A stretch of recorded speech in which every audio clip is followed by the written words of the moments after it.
Sziasztok! Veregszászi nyúltenyésztő vagyok. Kértetek egy olyan videót, hogy szeretnétek megnézni egy páron, hogy hogyan tárolom a terményt, amit a nyulak étetésére használok. Hát most van egy pár percem, gondoltam, megmutatom egy rövid videóban. Hát először is, mikor szétbontottam, itt volt nekem egy disznó a jelenlegi féleresz helyén, és annak a teteje lemezből volt, és ezt az a lemezből terveztem egy ilyen nagy terménytárolót, nem tudom mennyire adja a videó vissza, de ez egy kb. 2600 literes terménytároló.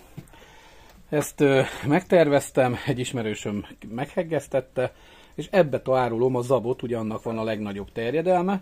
Ez kb. Egy ilyen jó tonna 100 kg zab belefér, amikor színig van. Most töltöttem fel, pont tegnap hozták meg az utánpótlást, igyekszek mindig egy helyről vásárolni. Most épp így, ha jó idő van, akkor szellőztetek, de ott lezárható a teteje. Annyi, hogy ideiglenesen akkor fából csináltam rá tetőt, de rájöttem, hogy ez nem a legjobb megoldás. Úgyhogy az idén, ha jó idő lesz, veszek lemezt, és a tetejét is lemezzel, ilyen csukható lemeztetőt fogok rá még heggeszteni sarkokkal, hogy nyitható legyen. Mellette összeállítottam deszkából, 30-as deszkából egy ilyen, hát megpróbálom innen visszaadni, egy ilyen asztalszerűséget, ami lényegében 4 méter hosszan megy. Jó meg van erősítve méterenként ugye 5x5-ös lábakkal. Ezen tárolom ilyen magasságban a tápot, illetve egyelőre most le vannak mellé még téve egy pár zsák buza, ez a tyúkoknak hozattam, illetve itt van még 2 zsák tengeri. Ezt azért ilyen megoldást találtam ki, mert próbáltam raklapokon tárolni, de az egér az nagyon gyorsan befurakodott közé, főleg ha meghozták nem a tápot, hanem a friss terményt, de a táp közé is, és bár nem eszi a tápot, de kirágta a zsákokat, és ott rakott fészket. Neki az kellemes volt. Így viszont mióta megcsináltam ezt az állványzatot, az a tapasztalatom, főleg oda szoktam alulra rakni nekik mérget, illetve szoktam rakni még ilyen egércsapdákat. Elég sokat megfogok vele, úgyhogy ez is egy így praktikus megoldásnak tűnt, illetve ha így le van félig takarítva, akkor ezt tudom ilyen munkaasztalként is használni különböző tevékenységekre. Innen is látható maga a terménytároló, látjátok kb. Mekkora. Ha jól emlékszem, 250 x 1 méter x 1 méteres. Tehát ilyen 2500 literes, 2500-2600 liter körül lehet, ha jól sejtem. Látjátok, nagyon szép tiszta zab van benne végig. Nem tudom a videó, hogy adja vissza. És ilyen 200 literes hordókban tárolom külön a kukoricát. Ebbe is mondjuk zab van. Ebbe tritikálé. Ebbe szintén tritikálé. Így oldom meg a lefedését, és zsákot ketté vágtam. Ez teljesen vízmentes, ez már kiürülő félbe van.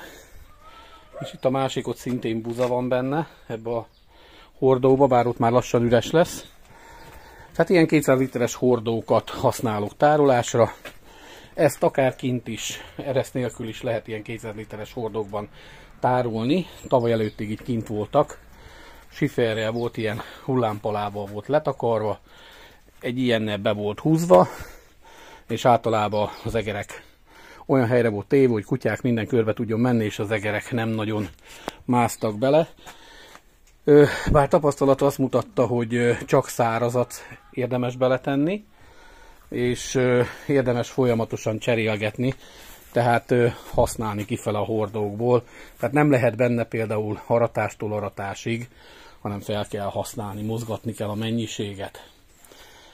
Igyekszek mindig egy gazdától vásárolni, amennyire lehetőségem van, mivel ha nem egy gazdától vásárolom meg a terményt, akkor ugye ilyen problémák vannak fent, hogy ugye a nyúl visszaesik az evésbe, mert más illatú zab, amit kapott, vagy és a többi, vagy esetleg a kukoricánál lehetnek ilyen problémák.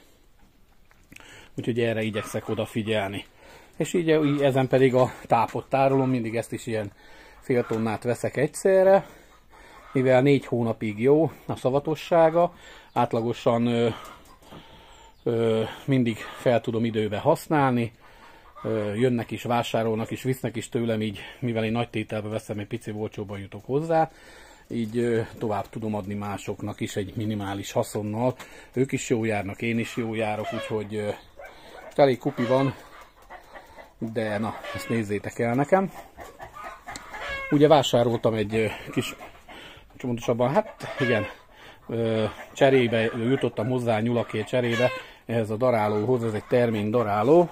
Ezzel szoktam a tyúkoknak összedarálni mindig frissen, egy hétre előre azt a mennyiséget, amit megkapnak, és azt szoktam nekik adni.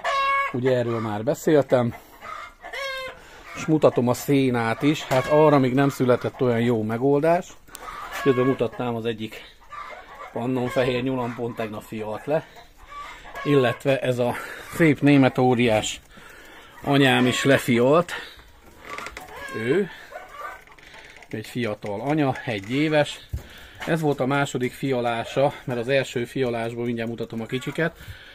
Sajnos ma reggelre, most már tegnap reggelre fialt le. 15 darabot, gyerekek, 15 darabot. És sajnos mindet szétdobálta, és nem volt így fészek rakva, egyáltalán nem volt szőr se tépve, pedig az első fialása tökéletes volt, valami megzavarhatta, és mind a 15 kis nyúl ettől a baktól volt, úgyhogy most már tudom, hogy a bak az kis fiatal bak tökéletes. Úgyhogy most nem bánkódok, hanem hagyok neki 3 nap pihenőt. Tehát ez tegnap, ma és holnap, legkésőbb holnap után kerül be újra a bakhoz, és újra be fogom pároztatni ugyanezzel a bakkal. Ennek az apja 9,5 kilós, az a szép nagy fehér óriás, ami ott van nekem lent. És mutatom a szénát. Ugye itt is van külön egy edényem, ide szoktam bekeverni előre a tyúkoknak, amit darálok. És ugye előnye még az, amikor így különböző helyeken van tárolva a termény, hogy mindig tudom szabályozni, hogy miből legyen több épp az étetésnél. Ugye említettem, hogy 20 literes vödröt használok, és egy 20 literes vödörbe tudom, hogy mennyi zabot teszek, milyen arányba teszem bele a kukoricát, milyen arányba teszem bele a tritikálét, vagy az árpát, vagy a tápot esetleg. Bár most árpám nincs jelen esetben.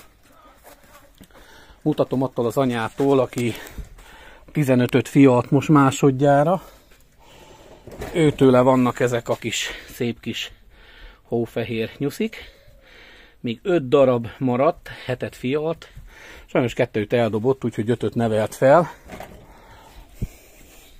És mutatom a szénát. Hát arra nem vagyok büszke, hogy tárolom a szénát. Mert ideiglenes megoldásként most hirtelen az udvarra jött egy autónyi. Tehát 50 kis bál, nem volt hova tennem. És hát csak így egyszerűen raktam alá különböző létrákat, meg hogy legyen alatta valami, és simán csak lefóliáztam. Hát így ne tároljátok, főleg nem több nájlonnal, több fóliával lefóliázva. Sajnos ahol meglyukadt a fólia, befolyt a víz, elég sok ment tönkre magából a szénából. Pedig elég jó minőségű lucerna széna volt ez az eresztés. Csak ugye itt is volt egy adag, ez is most pont szalma, itt is volt egy adag széna, viszont sajnos ez is több fóliával lett ugye lefóliázva, tehát nem mentem el venni egy új nagyot és jól megcsinálni. Hát ez lett az eredmény, amikor jött egy komolyabb szélvihar, próbálok úgy állni, hogy a nap nagyon ne zavarjon be, akkor sajnos befolyogatott. Hát itt még aránylag jó megmaradt, hozzávetőlegesen itt van hátul még vagy 10-12 bál szalma, amit fel tudok használni, ott elől vagy 15 bál szalma, itt közepen pedig vagy 40 bál lucerna széna. Plusz ami az udvaron van, az nagyjából ki fog nekem tartani a következő kaszálásig, ha minden jól megy. De most ide tervezek az idén, ha Isten is úgy akarja, egy nagy szénatárolót. Tehát ezt innen mindent el kell takarítani. Én azt javaslom egy olyan félereszt megcsinálni, csak persze nem kell olyan minőségbe. Itt lebetonozom ezt az egész részt, és legalább egy ilyen 8 méter hosszan, de akár lehet összekötöm ezzel az épülettel, így a tetőzetet, és ezt a WC-t itt szétbontom, meg ott egy fatároló van, ezt a teljes részt itt lebetonozom, és ide fogok csinálni majd egy szénatárolót, mert azt tartom a legmegfelelőbb megoldásnak. És persze úgy, hogy a kutya alá férjen, tehát ilyen állványokat fogok csinálni, és úgy fogom lerakni a szénát, mert ahogy leraktad a szénát vagy szalmát, nem mondok sokat, 1-2 héten belül tuti, hogy beleköltözik a pocok, és aztán elkezd mindent szétrágni. Hát, nem tudom, adtam ötleteket ezzel, vagy sem. Tehát látjátok, hogy bármilyen régóta nyulászkodok azért ilyen nagy mennyiségnél, mert régebben ott tároltam azon a padon a 50 bála széna fért fel, most már az nekem kevés az a pad mennyiség. Ezért került ki az udvarra, úgyhogy vannak itt megoldandó problémák, de hát lassan, de biztosan haladunk előrefele. De így ne csináljátok, ezt pont akarom mondani. Tehát szénát így ne tároljatok, mint én.